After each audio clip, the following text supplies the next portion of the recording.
ప్రభువునందు నాకు అత్యంత ప్రియమైనటువంటి వాళ్ళారా, మన ప్రభువును రక్షకుడునైనటువంటి యేసుక్రీస్తు వారి యొక్క శుభనామములో మీ అందరికీ నా హృదయపూర్వకమైన శుభములు వందనములు తెలియజేస్తున్నాను.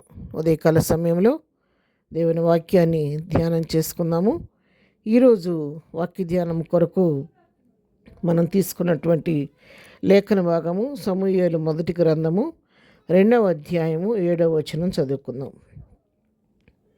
యెహోవా దారిద్ర్యమును ఐశ్వర్యమును కలుగజేయవాడు, కృంగజేయవాడును లేవనెత్తువాడును ఆయనే. ఆమెన్. దేవుని నామమునకు మహిమ కలుగును గాక. ఇక ఈ వాక్య భాగాన్ని మనం గమనించినట్లయితే మరి ఈ వాక్యం వినడానికి చదవడానికి చాలా ఆశ్చర్యంగా అనిపిస్తుంది కదా. యెహోవా ఆశీర్వదిస్తాడని, దీవిస్తాడని, యెహోవా యొద్ద కృప దొరికినని మనం జనరల్గా వాక్యాలు చదువుకుంటూ ఆ మాటలు ఎత్తిపట్టి ప్రార్థన చేస్తూ ఉంటాం కదా. ఇక్కడ చూడండి, ప్రత్యేకమైన మాటలు రాయబడ్డాయి.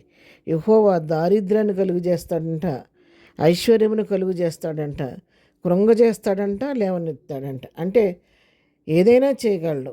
మనం పాట పాడుతున్నాం కదా, ఇక్కడ ఏమైనా చేయగలవు, కథ మొత్తం మార్చగలవు అని పాట పాడినట్లుగా యెహోవా దారిద్ర్యం కలుగు చేస్తాడంట, ఐశ్వర్యాన్ని కూడా కలుగు చేస్తాడంట, కృంగ చేస్తాడంట, కృంగిని వారిని తిరిగి లేవనెత్తాడంట.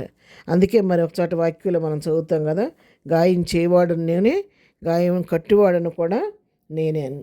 మరి ఇలాంటి వాక్య భాగం మరొక వాక్య భాగాన్ని మనం చదువుకుందాం. యెషయా గ్రంథం 45వ అధ్యాయము మరి 7వ వచనం చదువుతున్నాను.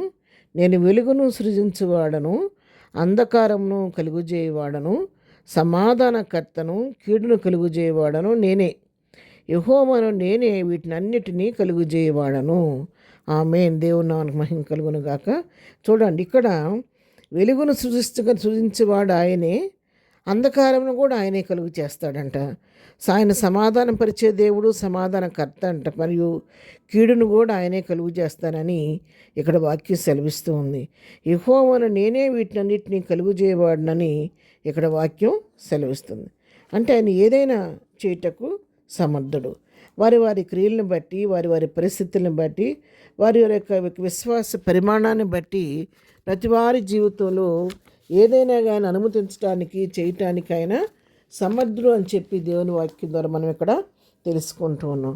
ఆయన అంధకారాన్ని కలుగు చేసే దేవుడు, వెలుగు కలుగు చేసే దేవుడు. మరి ఇంకా ఏం చేస్తారన్న సమాధానపరిచే దేవుడు, సమాధానకర్తగా, కీడును కూడా కలుగు చేసే దేవుడిని అని చెప్పి యెహోవాను నేనే వీటన్నిటినీ కలుగు చేయవాడిని అని చెప్పి వాక్యం సెలవిస్తూ ఉంది. ఇట్లాంటి సమస్తను చేయగలిగిన దేవుని దగ్గర మనం ఎంత జాగ్రత్తగా ఉండాలి, ఎంతో జాగ్రత్తగా ఉండాలి. ఎందుకంటే ఆయన సమస్తమును మరి చేయగలిగిన దేవుడు. యెషయా గ్రంథం 54వ అధ్యాయం 16వ వచనంలో చూడండి.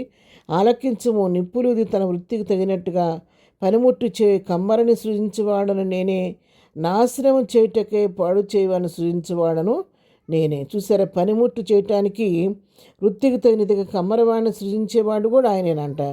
నాశనం చేసేటానికి పాడు చేసేవాడిని సృజించేవాడిని కూడా నేనే. అంటే దీన్ని బట్టి మనం అర్థం చేసుకోవాల్సింది ఏంటంటే, దేవుని చిత్తం లేకుండా మన జీవితాల్లో ఏమీ జరగదు. మనం కొంతకాలం కృంగి ఉన్నామంటే ఆ దేవుని చిత్తం అది మన జీవితాన్ని అనుమతించాడు. కాబట్టి ప్రభువా, ఏ కారణం చేత నేను పరిస్థితికి వచ్చానో, నేను ఎందుకు ఈ కృంగిన స్థితిలో ఉన్నానో దయతో నన్ను కనికరించమని ప్రభు పాదాలు పట్టుకొని మనం ఏం చేయాలి? దేవుని సన్నిధిలో ప్రార్థన చేయాలి.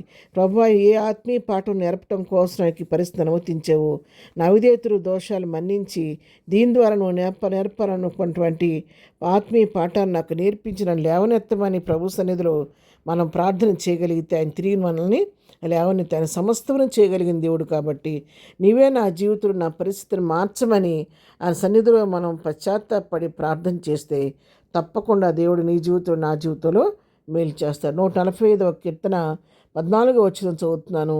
యెహోవా పడిపో వారిని అందరినీ ఉద్ధరించేవాడు, కృంగిపోయిన వారిని అందరినీ లేవనెత్తువాడు. ఆయన పడిపోయిన వారిని తిరిగి ఉద్ధరించే దేవుడు, కృంగిపోయిన వారిని తిరిగి లేవనెత్తే దేవుడు. కాబట్టి అయ్యా, నువ్వు సమస్తను చేయగలగను. కాబట్టి ఉదయకాలం ఈ వాక్యం నాతో మాట్లాడుతుండగా ఏమైనా చేయగలిగిన దేవుడు. కాబట్టి నా జీవితంలో నేనున్న పరిస్థితి నుంచి నన్ను లేవనెత్తు, నన్ను పైకి లేవనెత్తువాడిని ఒక్కడివే, నన్ను ఉద్ధరించేవాడిని ఒక్కడివేనని ప్రభు పాదాలు పట్టుకొని మన పరిస్థితిని బట్టి ప్రభు సన్నిధిలో యథార్థంగా మరి నిష్కపటమైన హృదయంతో విశ్వాసంతో ప్రార్థన చేయగలిగితే ఆయన నీ పరిస్థితిని మార్చివేసి నీకున్నటువంటి పరిస్థితులను నీకు అనుకూలంగా మార్చి నీ జీవితంలో మేలు చేయటకు సమర్థుడై ఉన్నాడు. ప్రార్థన. ప్రేమ కలిగిన తండ్రి, పరిశుద్ధుడా, నీ పాదములకు వందనాలు. ఉదయకాలం మాకు ఇచ్చిన వాక్య భాగాన్ని బట్టి నీకు వందనాలు. దీవులతో నింపండి. మా రాకపోకల్లో పనిపాట్లో తోడుగా నీ దినం బర్త్డే మ్యారేజ్ చేసుకుని దీవించి ఆశీర్దించమని ప్రతి వారి పట్ల కృపిస్తరింపచేయమని యేసునామములో ప్రార్థించడిగి పొందుకొని ఉన్నాము తండ్రి. ఆమెన్. ప్రభు కృప సదాకాలం మనందరికీ తోడై నడిపించునుగాక. ఆమెన్.